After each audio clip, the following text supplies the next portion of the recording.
You ask me what is poverty. Listen to me. Here I am, dirty, smelly, and with no proper underwear on. I will tell you. Listen to me. Listen without pity. Listen with understanding. Put yourself in my dirty, worn-out, ill-fitting shoes and hear me. 9% of people across the world are living in extreme poverty. This may not seem like a lot, but in reality, that is 690 million living people. Jocelyn Parker describes her own life living in poverty and her daily struggles to raise a family in What is Poverty? Poverty is getting up every morning from a dirt and illness-stained mattress. The sheets have long since been used for diapers.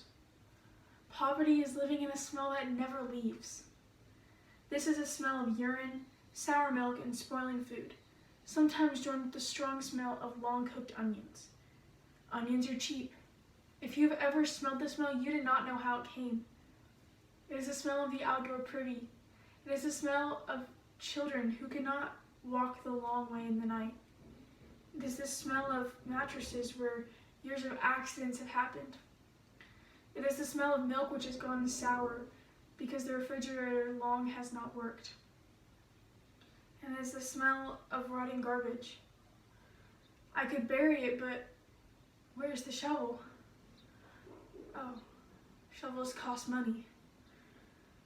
Poverty is being tired. I have always been tired. They told me at the hospital when the last baby came that I had chronic anemia, caused from a poor diet, a bad case of worms, and that I would need a corrective operation. I listened politely. The poor are always polite, and the poor always listen. They don't say that there is no money for iron pills, for better food, or worm medicine. The idea of an operation is frightening and costs so much that if I had dared, I would have laughed. Who takes care of my children? Recovery from an operation takes a long time. I have 3 children. When I left them with Granny the last time I had a job, I came home to find the baby covered in fly specks and a diaper that had not been changed since I left. When the dry diaper came off, bits of my baby's flesh came with it. My other child was playing with a sharp bit of broken glass, and my oldest was playing alone at the edge of a lake. I made $22 a week, and for a good nursery school, it cost $20 a week for 3 children. So I quit my job. Poverty is asking for help. Have you ever had to ask for help, knowing your children will only suffer unless you get it?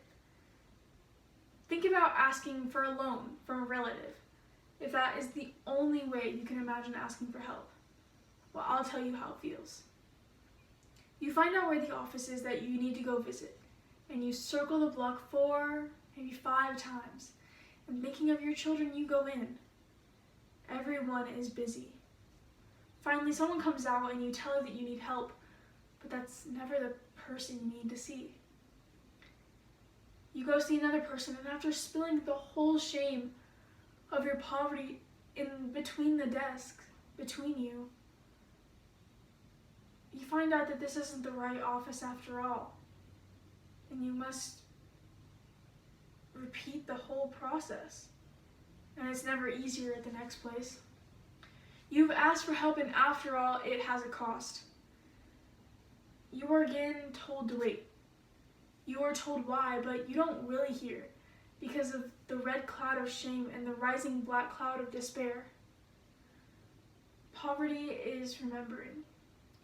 It's remembering quitting school in junior high because the nice children had been so cruel about my clothes and my smell. The attendance officer had came. My mother told him that I was pregnant.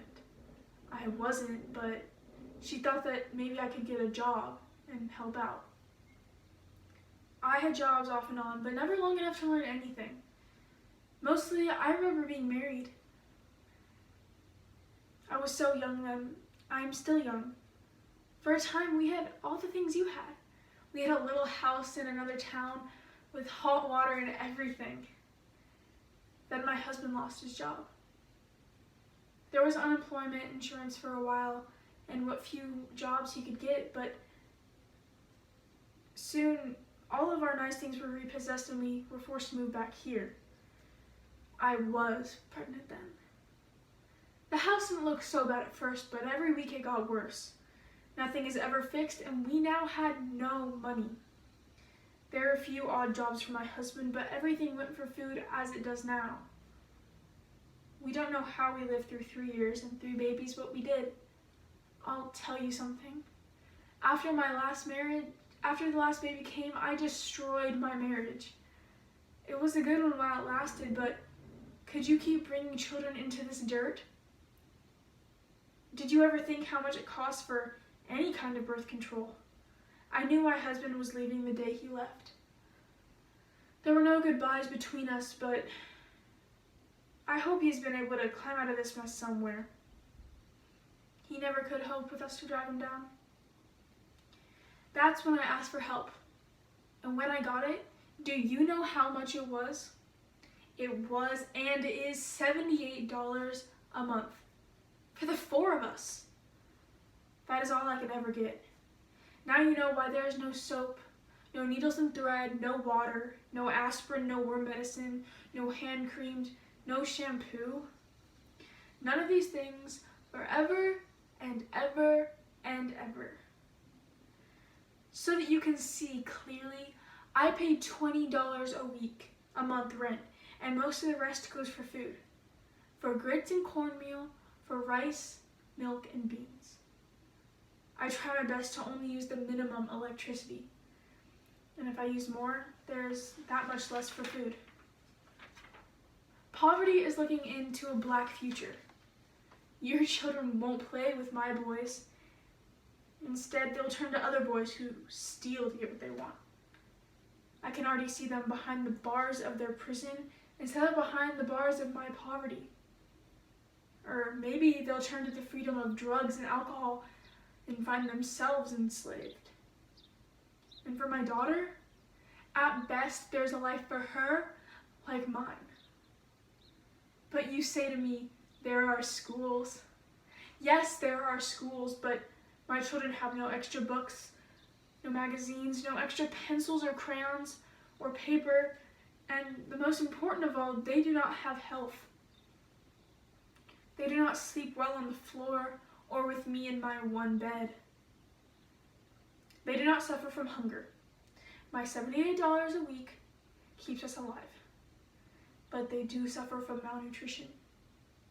Oh yes, I do remember what I was taught about health in school. It doesn't do much good. In some places, there's a surplus commodities program. Not here. The county says it costs too much.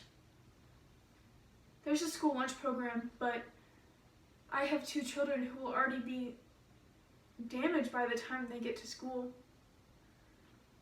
But you say to me, there are health clinics. Yes, there are health clinics, and they are in the towns. I live out here, 8 miles from town. I can walk that far, even if it is 16 miles there and back. But can my little children? My neighbor will take me when he goes, but he expects to get paid one way or another. I bet you know him.